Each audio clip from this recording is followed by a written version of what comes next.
Bien, hermanos, ahora vamos a ver la parte del jueves, el pan y el agua de vida. Véanlo por partes, ¿no? Bien, este, ¿qué es lo que pasó aquí? Déjenme ver. Dice 1 Corintios 10:11. Vamos a leerlo porque aquí como que me desubiqué un poquito. Sí la leí. Pues es domingo apenas hoy y ya la leí todita, ¿no? Con tal de complacerles, ¿no? Pero vamos a leer 1 Corintios 10:11. A ver si me acuerdo, porque si lo leí me acuerdo. Pero vamos a ver qué dice. 1 Corintios 10:11.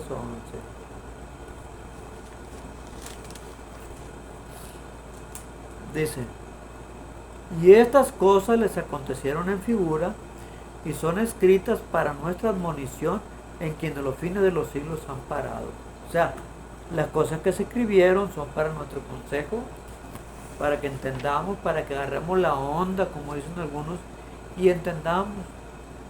El consejo que Jetro le dio a Moisés es para nuestro ejemplo, pero no nos gusta que tener ese ejemplo, nos gusta imponernos, pues, imponernos, que truene nuestra voz, ¿no? Cuidado con eso. El pan y agua de vida. Vamos a leer un poco. Eh, vamos a leer un poco. Pablo explica que todo lo sucedido a los israelitas quedó registrado a fin de que sirvieran como ejemplo y advertencia para los seguidores de Cristo y los ayudara a evitar los mismos problemas, es decir, para que aprendieran de esta experiencia. Se trata pues de una instrucción pertinente para quienes vivimos en el fin de los tiempos. Dios da a su pueblo el Espíritu Santo para fortalecer a los creyentes con poder, amor y dominio propio. Ah, caray. Y aquí tenemos mucho que comentar. Es interesante lo que dice la lección de escuela sabática aquí. Si me pusiera a escribir acerca de eso no tendría fin. Así que lo que se escribió es para nuestra enseñanza, para nuestra corrección. ¿Sí? Ok. Y dice aquí algo muy importante. Lo que aprendemos a través de las escrituras no es para que lo aprendamos nada más y que lo tomemos como consejo, sino también para que lo pongamos en práctica. Y dice aquí, Dios da a su pueblo el Espíritu Santo para fortalecer a los creyentes con poder, con amor y con dominio propio. Es decir, el poder que Dios le dio a Israel para tener amor y también dominio propio, también nos lo da hoy a nosotros. Así es que el Espíritu Santo es el que nos da el poder para amar y para tener dominio propio. Pero ya he escrito comentarios acerca de eso, ¿no? Les pregunto, ¿el Espíritu Santo desea habitar en nosotros en forma plena o solamente una porción? Muchos oramos y decimos, Señor, dame una porción de tu Espíritu Santo. Saben, cuando nosotros pedimos una porción del Espíritu Santo, lo que estamos pidiendo es que el Espíritu Santo no nos posea a nosotros, sino que trabaje al lado de nosotros. Porque si el Espíritu Santo nos poseyera, entonces no sería una porción, sino que sería el Espíritu Santo en su totalidad. Porque para Dios o lo es todo o no es nada. Si tú violas un mandamiento, violas todo. O lo es todo o no es nada. Cuando el Espíritu Santo está contigo trabajando contigo, no en ti, sino que está trabajando en ti. Cuando te ves tentado a hacer algo, el Espíritu Santo puede hablarte y decirte, hey, no lo hagas, hey, vas a cometer pecado, entiende, no lo hagas. Nos convence de que aquello es pecado porque nos redarguye, nos convence. Y entonces nosotros decimos, chispas, yo quiero hacerlo, pero yo sé que es malo porque el Espíritu Santo me dice que es malo, pero yo quiero hacerlo. Y nomás se retira un poco el Espíritu Santo, purrulún, lo hacemos. Es cuando el Espíritu Santo trabaja con nosotros, que está a un lado de nosotros. El Espíritu Santo nos quiere corregir, pero al igual que Israel, no nos gusta que el Espíritu Santo nos corrija y nos lo llevamos nomás que quejándonos de que el Espíritu Santo no nos deja ser felices, que el Espíritu Santo no me deja tomar café, que el Espíritu Santo no me deja comer carne de coche, que el Espíritu Santo no me deja tomar Coca-Cola, que el Espíritu Santo no me deja hacer esto, que no me deja hacer lo otro. Y en lugar de llevar una relación feliz, estoy llevando una relación totalmente desgraciada. Pero cuando el Espíritu Santo trabaja en mí, dentro de mí, entonces las cosas son diferentes. Porque entonces yo le estoy dando mi voluntad total al Espíritu Santo. El Espíritu Santo trabaja en mí, tiene autoridad, está autorizado porque yo le permito, yo le doy a la autorización para que habite en mí y desde adentro de mi ser me transforme. Y como me transforma desde adentro de mi ser, yo ya no soy la misma persona de antes, sino que ahora soy una nueva criatura que se complace en que el Espíritu Santo habite en su totalidad en mí y se complace en que el Espíritu Santo obre en mí para que quien obra no sea yo, sino que sea el Espíritu Santo quien obra en mí. Y al obrar el Espíritu Santo en mí, es Cristo que obra en mí a través del Espíritu Santo. Pero hay una cosa muy importante que tú y yo debemos de entender. Que el Espíritu Santo no puede vivir dentro de una persona. No puede poseer la totalidad de una persona si hay un rinconcito contaminado por el pecado. Porque el Espíritu Santo es santo. Cuando Dios estaba en Israel, Dios le decía a Israel, mira, una de las leyes era que el pueblo de Israel tenía que ser limpio. Todo lo que oliera mal debería estar fuera del real, fuera del pueblo. Cuando un israelita iba al monte a hacer popó, tenía que llevar una estaca y tenía que ir lejos del pueblo, hacer popó en el monte y enterrar esa popó para que no apestara. Porque todo el pueblo debería de respirarse un aire puro. No debería de haber nada de contaminación en Israel.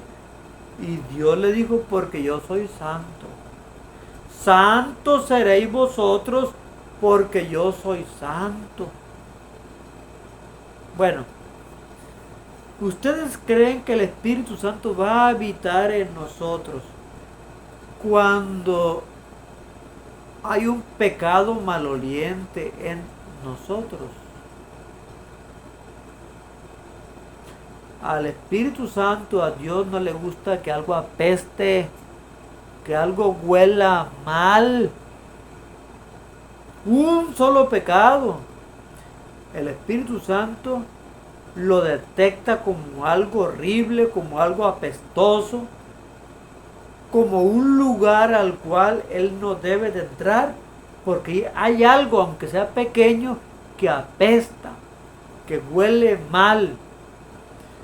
Cuando aquella peste, cuando aquello que huele mal es erradicado por completo, y entonces nuestro cuerpo se vacía de toda suciedad, entonces dice el Espíritu Santo, ahora sí puedo vivir en ti, porque a mí me gusta vivir en un lugar limpio. Así es que para que el Espíritu Santo trabaje en nosotros, tenemos que abandonar el orgullo, que es lo que más nos pudre, el egoísmo. Tenemos que abandonar todos aquellos pecados que nos gustan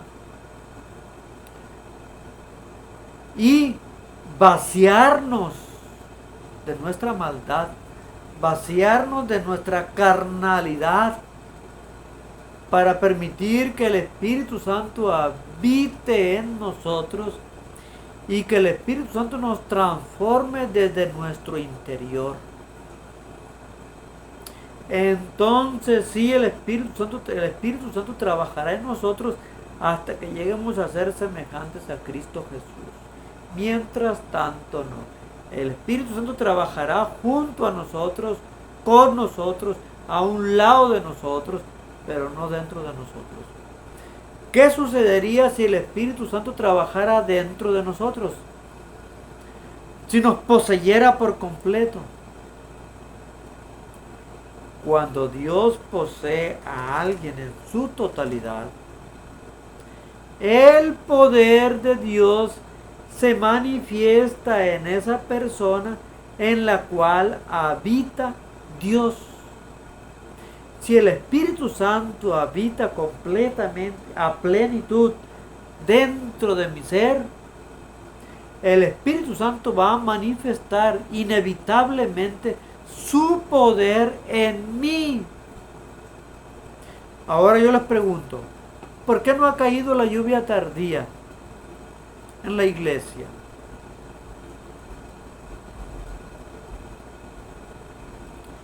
Porque nosotros no permitimos que el Espíritu Santo nos posea. No permitimos que el Espíritu Santo nos posea en su totalidad. Dejamos que trabaje con nosotros, que nos hable la conciencia, que nos diga lo que es malo, lo que es bueno, pero no permitimos que trabaje en nuestro ser. Si la iglesia, si todos los individuos de la iglesia permitiéramos que el Espíritu Santo nos poseyera y que se manifestara el Espíritu Santo en nosotros y su poder actuara en nosotros, la lluvia tardía hubiera caído desde hace mucho, Cristo Jesús ya hubiera venido, la persecución, la ley dominical ya hubiera venido, estuviéramos en el cielo ya. Pero ¿por qué no sucede? Te he puesto a pensar, que esto, que lo otro. No. Lo que pasa es que somos bien egoístas, somos muy orgullosos y no nos gusta que el Espíritu Santo trabaje en nosotros. La iglesia de la Odisea es una iglesia que cree que es rica, que cree que no le hace falta nada, que no se mira a sí misma con sus faltas, cree que es poderosa, cree que no necesita corrección, y no deja que el Espíritu Santo trabaje en ella. Hay pleitos, la teología de la última generación nos divide, la ordenación de la mujer nos divide. Invitan a un predicador y borran a toda la iglesia porque invitan a un predicador que no le gusta al presidente de la asociación, al presidente de la unión o al quien sea, no, porque no le gusta. Caray, nosotros, pastores, líderes de iglesia, líderes de asociación, líderes de unión, y me imagino que también en la asociación general, no puedo afirmar tal cosa, pero puede ser que haya personas que quieran establecer su autoridad en lugar de que el Espíritu Santo sea quien actúe en ellos. Hay mucho orgullo, mucho egoísmo en la iglesia, hay mucho orgullo, mucho egoísmo en mí, mucho orgullo, mucho egoísmo en cada uno de nosotros, y eso no permite que el Espíritu Santo trabaje en nosotros.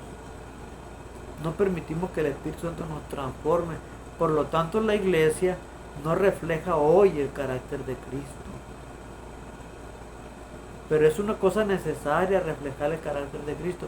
Por lo tanto, nuestra oración debiera ser: Señor, transfórmame. Señor, habita en mí. Haz que el Espíritu Santo habite en mí. Y haz que el Espíritu Santo me transforme. Si Dios hubiera habitado en todo israelita, en todo el camino que llevaban rumbo a Canaán, Dios en pocos días los hubiera llevado para allá. ¿Por qué Jesús no ha venido por segunda vez? Cuando se llegó el mensaje de la justificación por la fe, si lo hubiera aceptado la iglesia, la asociación general lo hubiera aceptado, y la iglesia lo hubiera aceptado en forma general, Jesús ya hubiera venido. Pero se burlaron de T. Jones, se burlaron de Waggoner. A la hermana Elena de White la mandaron a Australia para que Waggoner y T. Jones no influyera en ella. El presidente de la Asociación General hizo eso, la mandó a Australia. ¿Cuántas de las veces los líderes de la iglesia, para controlar la situación en la iglesia, también recurren a mañas de esa naturaleza? Usan su humanidad para lograr sus propósitos, no dejan que el Espíritu Santo trabaje en ellos y quieren imponer su humanidad. Sucede todavía ahora, los abusos en la iglesia se dan en muchas partes, no en todos lugares, pero sí en muchas partes. ¿Pero por qué sucede? Porque queremos tener fama, queremos tener honor, queremos que se diga que son pastores, que somos ancianos de iglesia, que somos líderes reconocidos, que todo el mundo se nos arrodille, que todo el mundo se inclina a nosotros, que todos nos respeten, que todos nos favorezcan, y queremos ser el centro de atención de toda la iglesia o de todos aquellos que nos rodean, en lugar de que el centro de atención sea Cristo Jesús y que Cristo Jesús habite en nosotros. Mientras estemos así, no va a haber lluvia tardía, no va a estar el Espíritu Santo en la iglesia, y vamos a seguir dando vueltas, dando vueltas, dando vueltas. ¿Quién sabe qué alternativa irá a tomar Dios para hacernos recapacitar? Un desastre natural muy intenso, no lo sé. Una pandemia peor que la del COVID, no lo sé.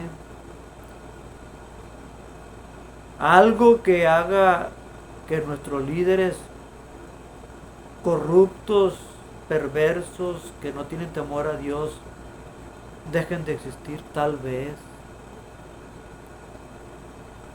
Algo debe de hacer, algo tiene que suceder que humille a todos los líderes de la iglesia a nivel local, a nivel nacional, a nivel mundial.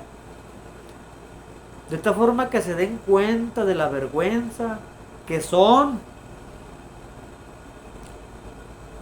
y reconozcan que necesitan pedir perdón y se humillen ante Dios. Cuando eso suceda y que no se defienda cada quien a sí mismo, sino que permitan la reprensión del Espíritu Santo en sus vidas y se humillen ante Dios aceptando esa reprensión, entonces el Espíritu Santo va a poder actuar. Pero hoy, quienes creemos en la teología de la última generación, nos ofendemos si alguien cree lo contrario y busca la manera de humillar y ridiculizar a aquel que piensa diferente que nosotros. Y los que no creen en la teología de la última generación tratan de ridiculizar a los que creen en la teología de la última generación, pero no ha habido capacidad divina que el Espíritu Santo inspira a las personas a sentarse, a platicar de una vez por todas, a dialogar de una vez por todas y decir vamos a ponernos de acuerdo sobre estos asuntos, a arreglar estos asuntos, la ordenación de la mujer también, que el homosexualismo quiere entrar también.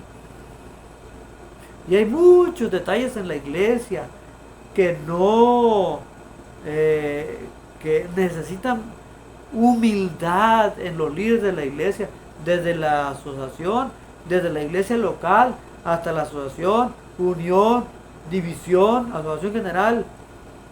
Hay muchas cosas que sentándose a conversar, a platicar sobre los asuntos, podrían llegarse a un acuerdo. Pero ¿por qué no es? ¿Por qué no ha sucedido eso? Porque desde el más pequeño hasta el más grande en la iglesia no permitimos que el Espíritu Santo trabaje en nosotros. Ay, ay, ay. Dice lo siguiente todavía. A fin de que puedan tomar las decisiones correctas y seguir sus enseñanzas, Jesucristo es la fuente de la nueva vida. Y solo Él puede convertirnos en sacrificio vivo, santo, agradable a Dios, que es el culto espiritual de ustedes.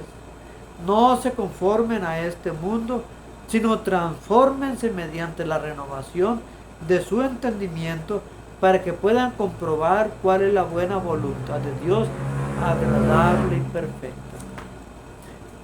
Pero nuestra mente, no queremos ser transformados en nuestro entendimiento. No queremos que nuestra mente sea transformada. Queremos que el factor humano siga prevaleciendo y no el Espíritu Santo. Por lo tanto, continuamos en la misma miseria. Así de sencillo. Jesús en su ministerio también usó las enseñanzas contenidas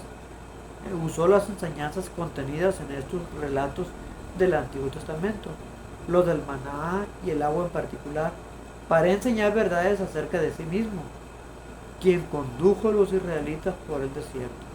Jesús es el pan de vida, Jesús es el agua de vida, recordando aquellos momentos.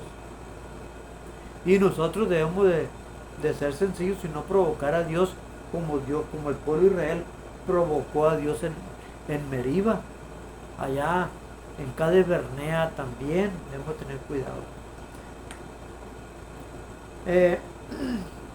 Tenemos la historia de la mujer samaritana. Dios le ofreció algo que ella no tenía, que era el agua de vida que saltara, la fuente de agua de vida que saltara para vida eterna. La fuente de vida no somos nosotros, es Cristo Jesús. Es Cristo Jesús. Y todos los días debemos alimentarnos de Él. Todos los días debemos alimentarnos de Él. Bien, así es que ahora tenemos a Jesús, que es el pan del cielo. Y también tenemos a Jesús, que también es el agua de vida. Vamos a la parte del viernes. Poco después del incidente con el agua, la nación se enfrentó a un nuevo peligro. Los amalecitas, una tribu feroz y belicosa, los atacaron. Los amalecitas no desconocían el carácter de Dios ni su soberanía, pero en lugar de temerlo, se habían empeñado en desafiar su poder.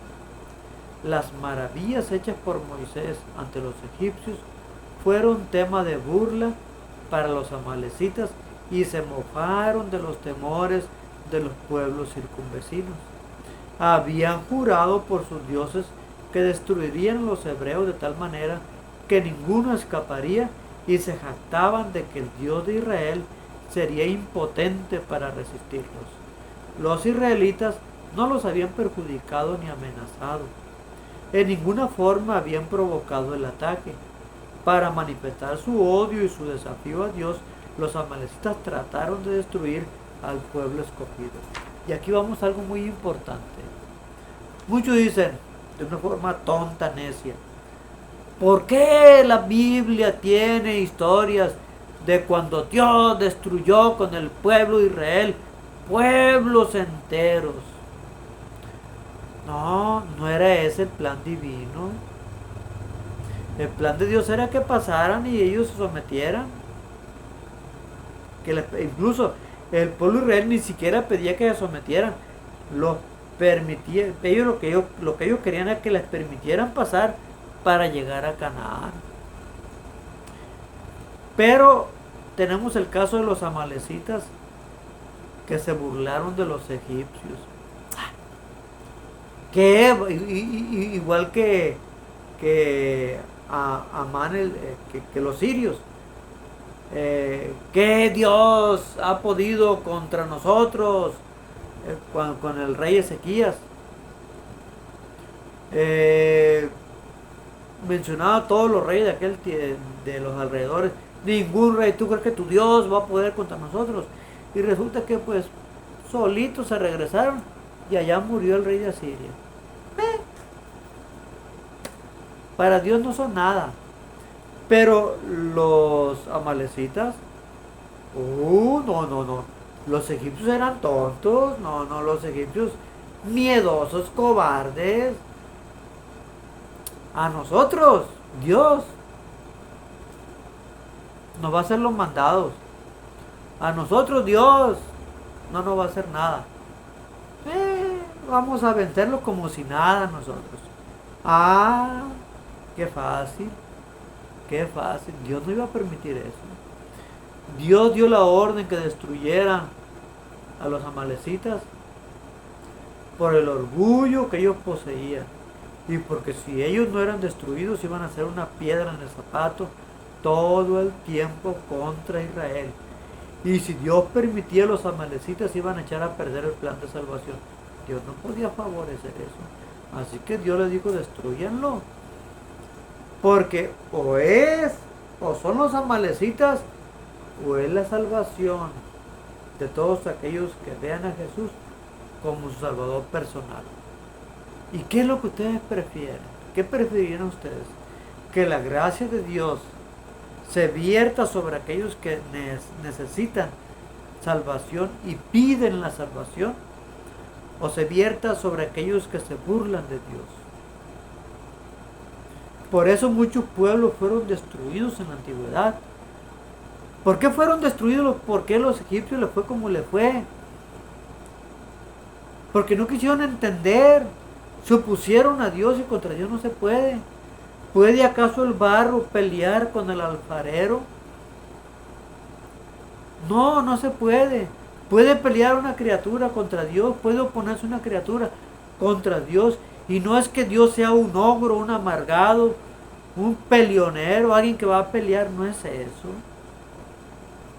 Si ellos hubieran entendido, hubieran aceptado a Jesús como Salvador personal, que vendría a morir por ellos y que se figuraba en la muerte de aquel cordero que era ofrecido en Israel, si los pueblos hubiesen aceptado esa promesa futura de un Salvador, todos los pueblos hubieran sido salvos, porque ese era el plan que Dios tenía. Pero todos esos pueblos menospreciaron la salvación de Dios, y si Dios no lo destruía, Satanás los iba a usar, iban a echar el plan de salvación, y entre salvar a aquellos que con corazón contrito se humillaran y permitir a las naciones paganas que echaran a perder el plan de salvación, Dios tuvo que decidir de una forma justa que fueran destruidos aquellos pueblos. Y no es por falta de amor, sino todo lo contrario, por amor a aquellos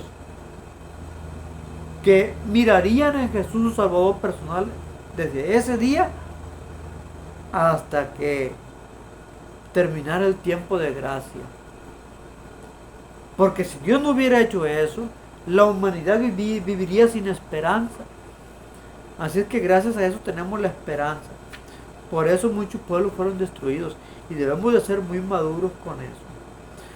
Durante mucho tiempo habían sido pecadores arrogantes. La arrogancia es el problema más grande del ser humano. Y sus crímenes clamaban a Dios exigiendo venganza. Mataban a muchos, violaban niños, hacían todo lo que querían. tenían sexo con animales y todo eso. Era momento de que Dios actuara, pero muchos quieren que Dios tenga las manos amarradas y que Satanás tenga toda la libertad de hacer todo lo que le da su regalada gana y que Dios nunca actúe. Los universalistas quieren que Dios actúe así. Un mero tonto delante de Satanás, mientras que Satanás sea el supremo y después de todo que Dios también acaricie al diablo y que Dios también salve al diablo. Va. Y dicen, si Dios no actúa así, es que Dios no es amor. No es eso. Es que el amor de Dios se debe de vertir principalmente sobre sus hijos, sobre su pueblo, sobre los que habrán de ser salvos. Así de sencillo. Bien. Así que reflexiona en el hecho de que Jetro aprendió acerca del Dios verdadero a partir de lo que Dios hizo por su pueblo. Era el ideal de Dios, que todos aprendieran del Dios verdadero con el ejemplo de Israel, como también debe ser hoy en el pueblo de Dios. Pero con el ejemplo que damos, pues ¿para qué? Bueno, ¿qué más puedo decir? ¿Por qué es válido hoy este principio? Claro, porque la iglesia debe predicar con el ejemplo. Pregunta a ti mismo y a tu clase qué tipo de testimonio presenta nuestra iglesia ante el mundo. Con tanto pleito que hay, ¿ustedes creen? Hay un hermano que es evangélico que dice que es pastor, ¿no? Y dice que él no entra a la iglesia adventista porque, pues, si no lo dejan predicar, entonces ¿para qué? Con tanto pleito que hay en la iglesia adventista a veces, se necesita mucha humildad en la iglesia, mucha humildad de nosotros también. ¿Qué mensaje damos al mundo acerca de la naturaleza y el carácter de nuestro Dios? Con nuestro ejemplo. Si no reflejamos el carácter de Cristo, estamos dando un pésimo ejemplo. Necesitamos reflejar el carácter de Cristo y orar para que el Espíritu Santo habite en nosotros de tal forma que lo podamos lograr. No es que lo logremos nosotros, como los opositores a la última generación dicen. No, es Cristo que obra en nosotros. Es lo que le decía. Cuando permitimos que el Espíritu Santo habite en nosotros y nos transforme el Espíritu Santo, se puede vencer el pecado, se puede vivir tal y como Dios desea que vivamos. Pero mientras que no permitamos eso, nunca lo vamos a lograr. No nos hagamos tontos. Sí se puede lograr, sí se puede alcanzar, pero permitiendo que Dios nos transforme. Es Dios en nosotros, no somos nosotros quienes hacemos tal o cual cosa. No, es Dios que lo hace en nosotros. ¿Qué debieras? Dice, bueno, 1 Corintios 10, 4, ¿no? Que todo fue para nuestro ejemplo y todo eso. ¿Qué debiera enseñarnos esto acerca de la antigua herejía, sostenida aún por algunos, según la cual el Dios del Antiguo Testamento era vengativo, iracundo, implacable en contraste con Jesús? Ya lo platicamos. Los universalistas dicen eso. ¡Ay, Jesús era puro amor! Jesús era pura bondad. Oigan, señores, Jesús, nuestro Padre eterno, Dios, cualquiera de las tres personas, la divinidad, no puede ser perfecta si solamente posee una cualidad. Dios no solamente es amor. Muchos quieren que Dios sea amor y que por lo tanto perdone todo y sea permisivo con todos. No es así, no es así. Dios no solo es amor, Dios es justicia, Dios es sabiduría, Dios es omnisciente, omnisapiente, omnipotente. Y cuando Dios decide algo, usa todas sus facultades para tomar una decisión. Nosotros no podemos alcanzar a comprender el por qué Dios decide una forma o por qué decide otra, porque nosotros somos finitos. Dios es perfecto, Dios es infinito. Debemos de permitir que Dios actúe y no salir con tonterías de que, ay, si Dios no hace esto es que Dios no es amoroso. Si Dios no actúa así es que Dios está actuando mal. Dejémonos de eso. Muchos se quejan de que muchos niños morían en la antigüedad, los estrellaban contra el piso. Óyeme, la muerte no es un problema para Dios. Dios puede resucitar a aquellos niños que murieron estrellados en el piso para darles vida eterna. ¿Cuál es el problema para Él? El problema está en nosotros, que creemos que todo lo que Dios, que aquellas personas que actuaron bajo la influencia de Satanás, por el solo hecho de que Dios permitió que hicieran eso, para que nos sirviera de ejemplo a nosotros de los resultados del pecado. El solo hecho de que Dios lo permitió, muchos lo quieren hacer responsable a Él, pero quien actuó de verdad fue Satanás y no Dios. Debemos tener mucho cuidado con eso. Así que mi hermano,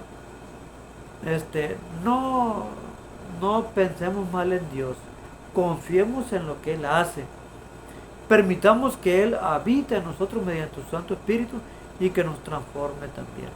Así que Dios les bendiga. Espero que el comentario de la lección de escuela sabática les haya gustado, tal vez de una forma muy ranchera, muy abrupta, muy especial e irónica también, con mi forma única de hablar. Bueno, espero que les haya gustado y que les sea de gran beneficio espiritual, ¿sí? Y que tanto la gente humilde como la gente más encumbrada lo entienda. Si alguna persona indocta lo escucha lo que yo le hablé, pues que lo entienda. Y si un pastor muy pronunciado por allá, muy reconocido en la asociación general, lo llegara a escuchar, pues que sea humilde, caray, y que lo entienda, que Dios le bendiga. Dios les bendiga a todos también. Seamos humildes delante de Dios. Dios nos transforme. Dios les bendiga. Que el Espíritu Santo habita en nosotros. Hasta pronto. Bye.